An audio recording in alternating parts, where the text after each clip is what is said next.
노인에게 질문을 했습니다. 할아버지, 회개하기에 가장 좋은 날이 언제예요? 이렇게 질문을 했습니다. 할아버지가 대답합니다. 여보게 젊은이, 회개하기에 가장 좋은 날은 바로 죽기 전날이라네.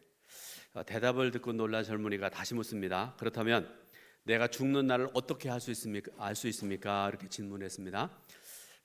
죽기 전날 회개하겠다는 젊은이에게 노인이 이렇게 얘기를 합니다. 그렇게 말일세, 자기 죽는 날을 아는 사람은 하나도 없지. 그래서 우리는 날마다 회개하는 삶을 살아야 되는 것입니다. 그렇게 얘기를 했습니다. 우리가 오늘 이번 주일을 종교개혁 주일로 지켜서 예배를 드립니다. 여러분, 마틴 루터라는 그 이름은 여러분 다 귀에 익으시고 알고 계시죠? 비텐부르크 대학교의 정문에 95개의 반박문을 내걸고, 여러분 이 95개 조의 반박문이라는 건 뭔가 하면, 쉽게 말씀드려서 교회가 이러면 안 됩니다, 교회가 이렇게 타락하면 안 됩니다 라는 그런 95개 조문을 쭉 걸어 놓습니다. 그리고 목숨을 걸고, 여러분 이게 당시에는 자기 목숨을 걸어야 되는 그런 상황이거든요. 그래서 목숨을 걸고 종교개혁을 시작한 이후로 이번 주일이 종교개혁 507주년을 맞아서 예배를 드리고 있습니다. 그런데 여러분, 우리가 살아가면서 개혁이라는 말을 많이 쓰죠. 자, 개혁이라는 말 한번 보세요. 무슨 뜻인가 하면, 사전적으로 보게 되면 제도나 기구 따위를 새롭게 뜯어 고침이란 그런 뜻을 가지고 있는 말입니다. 그러니까 세상적인 일에 대해서는요, 개혁이라는 말이 굉장히 중요합니다. 합당합니다. 나라에 어떤 제도가 있는데 법이 이렇게 잘못된 게 있으면 그거 다리 고쳐야 되잖아요. 또 우리가 살아가는데 필요한 여러 가지 그런 것들이 있는데요, 그게 잘못된 거 있으면 지혜로운 지도자들이 그걸 고치고 이렇게 새롭게 하고, 그래야 우리의 삶이 풍요롭고 아름다운 삶을 살아갈 수 있지 않습니까? 그런데 신앙적인 분야에 있어서는 개혁이란 말보다도 회개란 말이 더 합당하다고 저는 생각을 합니다. 회개란 말이요, 한번 또 회개란 말 한번 보시기 바랍니다. 이 회개란 말 사전적으로 보게 되니까 죄나 잘못을 뉘우치고 마음을 고쳐먹음, 그런 뜻을 가지고 있는 말입니다.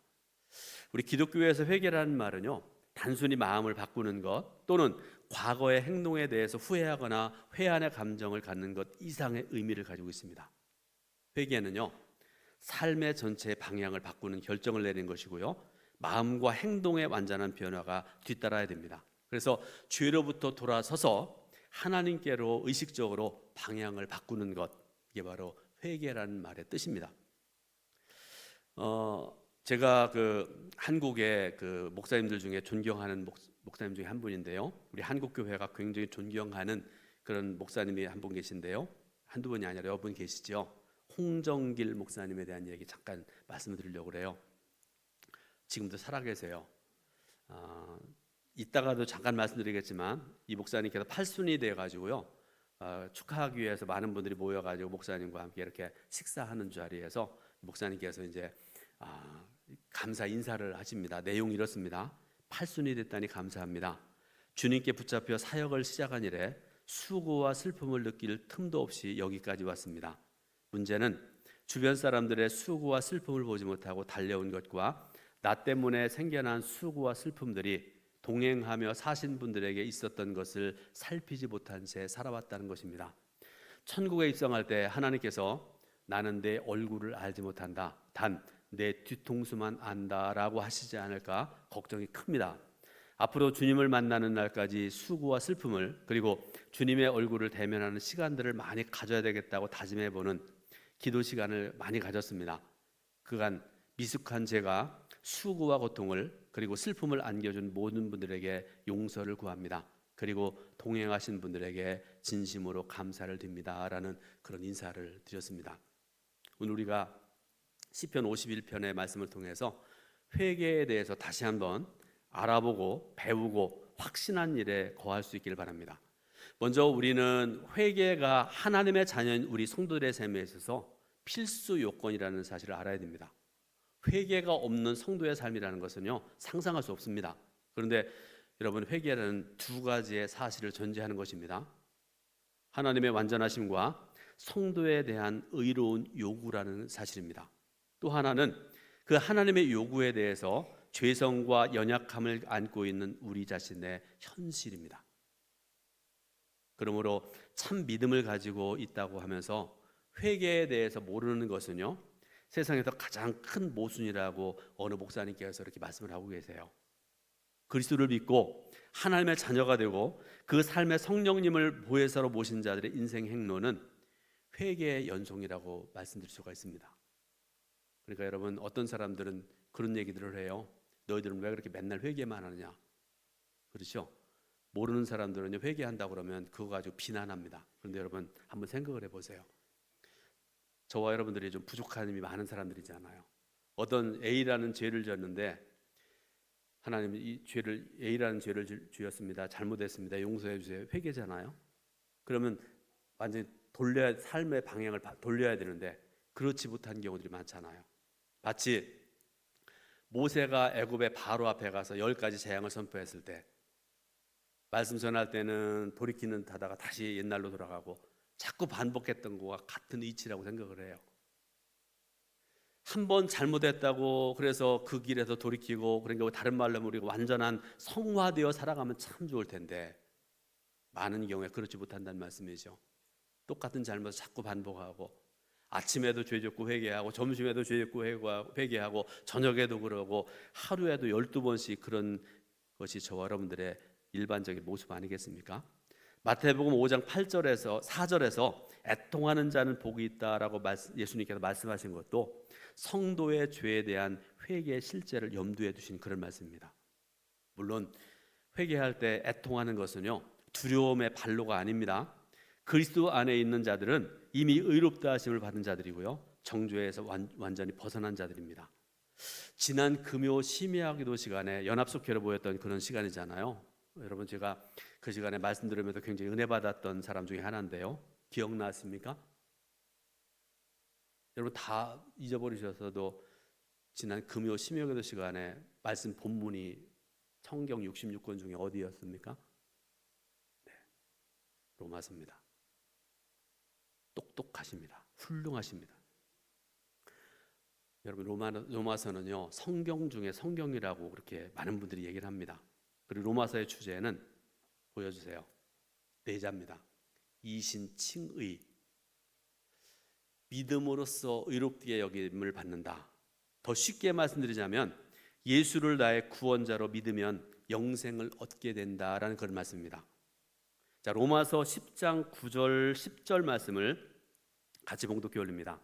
내가 만일 내 입으로 예수를 주로 시인하며 또 하나님께서 그를 죽은 자 가운데서 살리신 것을 내 마음에 믿으면 구원을 받으리라. 사람이 마음으로 믿어 의에 이르고 입으로 시인하여 구원에 이르느니라.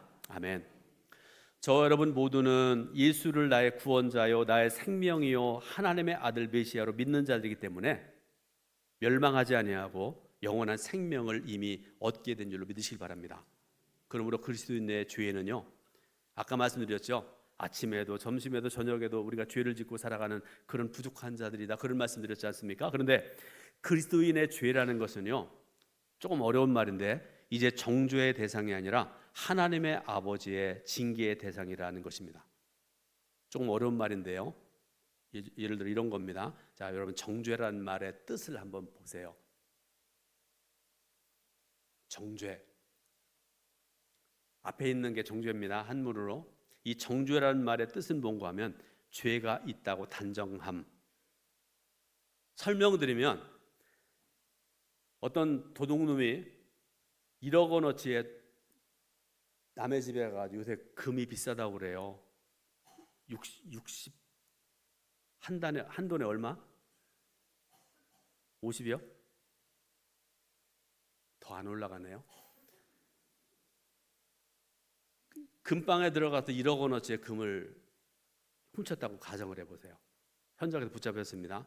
붙잡혀가지고 형사 앞에 앉아있다고 생각을 해보세요. 너 1억 원어치 훔쳤지? 그러면 여러분 증거도 있고 현장에서 붙잡히고 이런 거 다 있으니까 누구 앞에서 아닙니다, 그렇게 할 수 없잖아요. 바로 이겁니다. 정죄.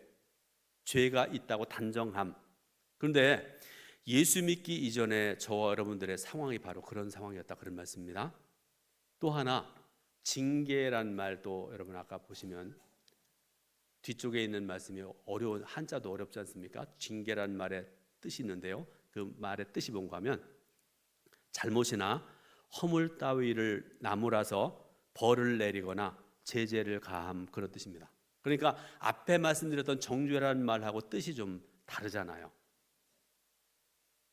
우리 그리스도인들은 자기 죄로 인해 지옥에 갈 위협은 없지만 나를 사랑하시고 구원하신 아버지 하나님의 자녀답게 그 부르심의 목적에 따라서 애통하는 그런 삶을 날마다 살아야 된다는 그런 말씀입니다.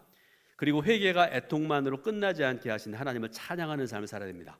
하나님께서는 사랑하는 자녀에게 그리스도 안에서 성령님으로 말미암아 위로와 후회할 것 없는 열매를 맺게 하신 하나님이십니다. 그리고 이것은 어떤 의미에서 앞에서 말씀드렸던 것처럼 성도의 인생 행로를 펼쳐놓으신 것이라고 말씀드릴 수가 있습니다. 사랑하는 성도 여러분, 내가 죄 지은 것이 생각나거든 합리화하려고 그러지 마세요. 사람들 다 그렇게 살잖아요. 그러지 마세요. 세상 사람들은 그렇게 말하고 그렇게 어리석은 삶을 살아가지만 진정한 믿음의 사람들은 그렇게 하지 말아야 됩니다. 그 어리석음을 버리고 하나님 죄를 지었습니다, 애통해 할 수 있길 바라고요. 철저히 회개하고 용서함 받고 날마다 밝은 빛으로 나아가시기를 주님의 이름으로 축원드립니다. 저 여러분들은 다윗의 범죄로부터 반면 교훈을 얻어야 됩니다. 세상에는 두 종류의 사람이 있습니다. 하나는 지혜로운 사람, 또 하나의 사람들은 어리석은 사람입니다. 질문합니다. 여러분, 어떤 사람 되기 원하세요? 대답 참 잘하셨습니다. 일부 예배 때도 이런 대답들을 하시더라고요. 그런데 여러분, 혹시 그 모방 범죄라는 말 들어보셨죠? 모방 범죄 무슨 뜻인가 하면 다른 사람의 범죄를 본떠서 저지른 범죄, 이걸 가리켜 모방 범죄 이렇게 얘기를 합니다. 그런데 이런 모방 범죄를 가장 많이 저지르는 사람들이 누굴까요? 10대 청소년들입니다. 그럼 한번 보세요. 나이도 들 만큼 들었습니다. 경륜도 많이 있습니다. 예를 들어서 제 자신을 한번 생각을 해볼게요. 제가 60이 넘었다는 걸 알고 계시잖아요. 젊어 보이지만 어쨌든 60이 넘었습니다. 그리고 신앙생활도 오래 해왔고 목회도 꽤 오래 해왔고, 그러면 그 나이와 경륜과 신앙에 맞는 그런 삶을 살아야 되잖아요. 그런데 철없이 10대가 하듯이 모방 범죄나 하고 살아가면 사람들로부터 손가락질 받을 수밖에 없다라는 그런 말씀이죠. 어리석은 자들이 하는 짓입니다. 저 여러분들은 지혜로운 사람이 되어야 되는데 이런 사람들이 하는 삶의 모습이 어떤 것인가를 우리가 알아야 됩니다. 어떤 나쁜 일을 만나더라도 그 일에서 반면 교사를 얻는 사람이 지혜로운 사람입니다. 여러분, 반면 교사라는 말, 잘못된 예를 통해서 배우는 지혜란 그런 뜻을 가지고 있는 그런 말입니다. 그런데 실제 우리의 삶을 보게 되니까요, 이런 지혜로운 사람들이 많지 않은 것 같아서 참으로 안타깝습니다. 너도 죄를 짓는데 내가 똑같은 죄를 짓는데 뭐가 큰 죄냐, 뭐 잘못이냐, 큰 소리 치는 사람들이 너무나 많은 그런 시대입니다. 그런데 여러분, 다시 말씀드리지만 저 여러분들은 지혜로운 성도가 되어야 되고요, 다윗의 예를 통해서 반면 교사를 삼고 죄짓지 않는 믿음의 길을 걸어가야 됩니다. 그런데 성도들이 때때로 이런 질문을 할 수가 있습니다. 다윗같이 큰 믿음의 사람이 어떻게 그렇게 비열하고 큰 죄를 지을 수가 있습니까? 여러분, 다윗이 지은 죄 알고 계시죠? 살인죄를 저질렀던 사람이죠. 간음죄를 저질렀습니다. 하나 더 붙이자고 그러면 은닉죄. 죄를 지었으면 죄 졌다고 그래야 되는데 그걸 숨겼잖아요. 성경에서 말씀하는 가장 더럽고 추한 죄를 지었던 사람이 바로 다윗이라는 사람이에요. 제가 그래서 다윗이 했던 그런 그 의문, 다윗같이 큰 믿음의 사람이 어떻게 그렇게 비열하고 큰 죄를 지을 수가 있는가, 그런 질문을 여러 번 해봤던 사람 중에 하나가 바로 저라는 사람입니다. 다윗이 범죄한 것은 그 안에 있는 마음의 법인 성령의 감동하심보다 육체 정욕과 육신의 생각을 따랐기 때문에 그런 죄를 지을 수밖에 없었습니다. 그래서 로마서를 보면 여전히 성도의 인격 지체 속에 죄의 법이 내주하고 있다고 말씀하고 계세요. 그래서 로마서 7장 21절부터 23절 말씀을 이 시간에 여러분 같이 한번 읽어보겠습니다. 그러므로 내가 한 법을 깨달았노니 곧 선을 행하기 원하는 내에게 악이 함께 있는 것이로다. 내 속사람으로는 하나님의 법을 즐거워하되 내 지체 속에서 한 다른 법이 내 마음의 법과 싸워 내 지체 속에 있는 죄의 법으로 나를 사로잡는 것을 보는도다. 아멘. 그래서 성령께서는 사도 바울로 하여금 그것을 이기게 하시는 그리스도 예수 안에 있는 생명의 성령의 법을 말씀하고 계십니다. 그러므로 성도는 육신의 생각을 이기는 영의 생각을 따라야 됩니다. 하나님의 법에 복종할 수 있어야 되고요, 하나님의 의를 이룰 수가 있는 것입니다. 그런데 여러분, 다윗이 범죄한 것 다시 말씀드립니다. 앞에 말씀드렸던 말씀을 다시 한번 말씀드리는데요, 그 안에 있는 마음의 법인 성령의 감동하심보다 육체 정욕과 육신의 생각을 따랐기 때문에 그런 죄를 지을 수밖에 없었다라는 그런 말씀입니다. 그런데 다윗만 그런 게 아닙니다. 오늘 저 여러분들도 이 법에서 예외일 수 있는 사람은 아무도 없습니다. 우리가 그리스도를 믿음으로 말미암아 하나님께로부터 의롭다 하심을 받아 하나님의 자녀가 되었음에도 불구하고 이 세상을 살아가는 동안에는 우리 안에 내주하는 죄의 본성과 육체의 정욕과 날마다 싸워야 되고요, 그 싸움에서 날마다 승리하는 삶을 살아야 됩니다. 그런데 여러분, 그 싸움에서 이기는 방법이 있는데요, 여러분들에게 이 시간에 그 방법을 알려드리겠습니다. 로마서 8장 7절부터 14절 중에 이렇게 말씀을 해서 간략하게 요약해서 말씀드리면, 예수 그리스도 안에 있는 생명의 성령의 법을 따르면 된다. 그런데요, 우리는 다윗을 통해서 회개하는 방식을 배우게 되고, 시편 51편은 다윗의 회개의 신뢰를 보여주는 그런 말씀입니다. 아주 유명한 말씀이죠. 시편 150편의 시편들 중에 가장 유명한 말씀이고요, 읽을 때마다 우리가 은혜 받는 그런 말씀 아니겠습니까? 그리고 여러분의 성경에도 똑같은 말씀이 기록되어 있는데요, 여러분 성경을 한번 보세요. 시편 51편 앞부분에 보게 되면요, 1절이 시작되기 전에 이런 말씀이 나왔죠. 파란 글씨로 다윗의 시, 인도자를 따라 부르는 노래. 다윗이 밧세바와 동침한 후 선지자 나단이 그에게 왔을 때, 이렇게 기록이 되어 있죠. 성경마다 다 기록되어 있죠. 그런데요, 나단 선지자가 다윗 왕을 찾아왔습니다. 두 사람은 생각을 해보세요. 다윗은 이스라엘의 절대 권력을 가진 사람이에요. 큰 힘과 능력을 가진 사람입니다. 나단 선지자는 여러분 쉽게 말씀드리면 70, 80 먹은 할아버지, 손에 지팡이 하나 들고 아무런 힘도 없는 그런 할아버지입니다. 세상적으로 보면 그래요. 그런데 나단 선지자가 찾아와서 다윗 왕의 여러분 찾아와서 하는 일이 칭찬을 했던 그런 일입니까? 아니죠. 엄하게 꾸짖습니다. 그런데 여러분, 다윗이라는 사람, 씻을 수 없는 죄를 지은 사람에 틀림이 없지만 선지자가 와서 하나님 말씀으로 꾸짖을 때 그가 복받을 수 있었던 이유가 있습니다. 즉시로 회개하는, 들을 기회가 있는 사람이었습니다. 그래서 시편 51편은 다윗이 하나님께 타원하는 회개시입니다. 다윗은 자신의 죄를 애통해하면서 그리스도 안에 있는 하나님의 은혜의 방식을 따라서 회개하고 자비를 구하고 있습니다. 1절 말씀 보니까 이렇게 말씀을 하십니다. 하나님이여, 주의 인자를 따라 내게 은혜를 베푸시며 주의 많은 긍휼을 따라 내 죄악을 지워주소서라고 기도하는데, 여러분 이 말씀 중에 보니까 주의 인자, 은혜, 주의 많은 긍휼이라는 이 말은요, 단순히 너그럽게 봐주시는 하나님의 자비를 말하는 것이 아닙니다. 그것은 예수 안에서 우리를 구원하신 복음의 은혜 방식이고요, 그리고 다윗은 은혜 보좌 앞으로 나가고 난 다음에 모든 죄가 하나님을 거스리는 죄임을 고백을 하고요, 자신이 본래 원죄를 가진 본질적인 죄인이라고 고백을 하고 있는 것을 볼 수가 있습니다. 그는 오직 그리스도의 보혈의 피의 효력을 예표하는 정결의 법을 상기하고 자신을 깨끗게 하시는 하나님의 자비를 구하는 그 말씀이 오늘 시편 51편에 계속해서 고백해서 말씀하고 있는 것을 볼 수가 있습니다. 마지막으로 우리가 생각해 봐야 될 것은요, 회개의 열매입니다. 회개는 단순하게 자신의 죄를 뉘우치고 양심의 가책을 느끼며 아파하는 정도에서 머무는 것이 아닙니다. 그걸 뛰어넘는 것입니다. 성도의 참된 회개는 하나님의 자녀답게 새롭게 구별되고 거룩하게 살아가는 삶입니다.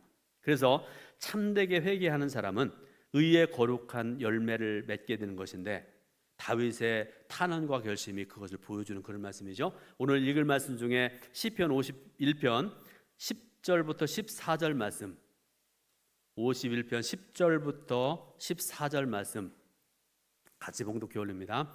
하나님이여, 내 속에 정한 마음을 창조하시고 내 안에 정직한 영을 새롭게 하소서.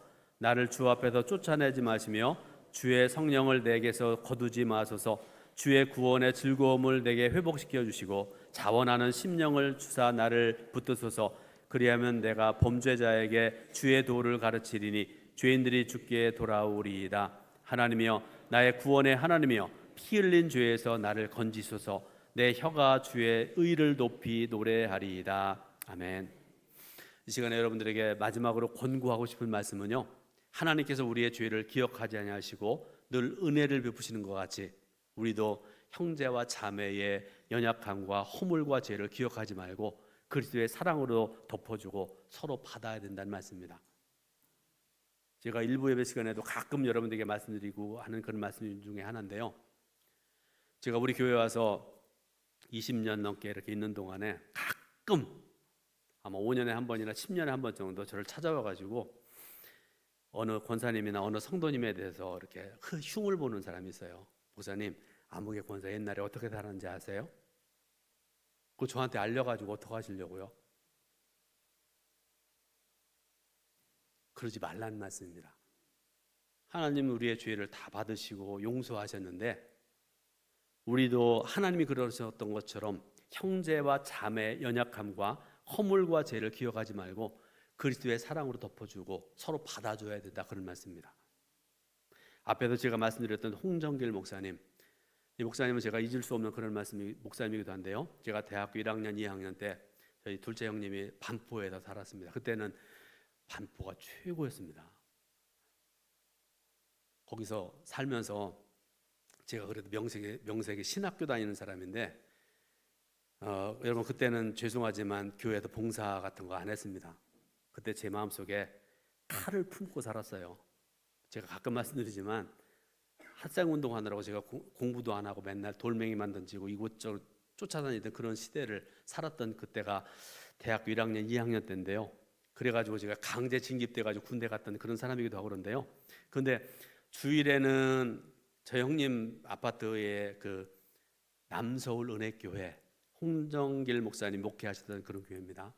가서 예배드리고 말씀 통해 은혜 받았던 그런 목사님이세요. 제가 자주 뵙지는 못했지만 참 훌륭한 분이다, 그런 생각을 했고요. 지금도 많은 사람들도 존경받는 그런 목사님이세요. 그런데 여러분, 그 목사님의 짧은 은혜의 말씀 여러분 아까 말씀드렸잖아요. 그 중에서 한 구절만 말씀드립니다. 그분이 하셨던 말씀 중에 그동안 미숙한 제가 수고와 고통을 그리고 슬픔을 안겨준 분들에게 용서를 구합니다라는 그 기도가 하나님께서 원하시는 우리의 기도, 우리의 모습입니다.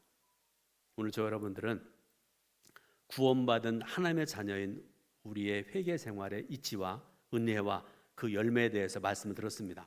그러므로 저 여러분들은 나를 택하시고 나를 의롭다 하시고 영화롭게 하셔서 그리스도의 형상을 본받게 하시려는 하나님의 목적에 합당한 자녀로 설 수 있기를 늘 구해야 됩니다. 그러기 위해서는 우리에게 반드시 필요한 두 가지가 있습니다. 하나는 하나님의 말씀인 성경입니다. 또 하나는 기도입니다. 우리가 하나님의 사람으로 이 두 가지 영적인 무기를 가지고 나아갈 때 아버지 하나님께서 그리스도 안에서 성령님을 통해서 죄와 세상과 마귀의 권세를 이기게 하시는 능력을 주실 줄로 믿습니다. 저 여러분들은 연약한 자들입니다. 아무리 생각을 해봐도 연약합니다. 부족합니다. 그래서 늘 회개하지 않으면 안 됩니다. 그리고 참된 회개는 하나님께서 기뻐하시는 의의 거룩한 열매를 맺어서 그리스도의 형상을 본받아 자라게 하시는 주님의 은혜의 방식이기도 합니다. 사랑하는 여러분, 말씀을 들은 대로 회개할 수 있길 바랍니다. 확신 가운데 설 수 있길 바랍니다. 그리고 말씀 들은 대로 행하며 살아갈 수 있기를 예수님의 이름으로 축원드립니다. 기도하겠습니다. 하나님, 크신 은혜와 사랑을 감사드립니다. 오늘도 복되고 귀한 주일, 특별히 종교개혁 주일 맞아서 예배드릴 수 있도록 인도하신 하나님, 회개의 영을 받게 하신 줄 믿고 감사드립니다. 회개하면서 하나님의 은혜를 깨닫고 하나님이 우리를 용서하신 것처럼 우리도 형제자매들을 용서하며 살아가는 복된 삶을 살아가는 우리 성도들 다 될 수 있도록 은총과 사랑을 베풀어 주옵소서. 예수 그리스도의 이름으로 기도드립니다. 아멘. 하나님께 헌금드리겠습니다.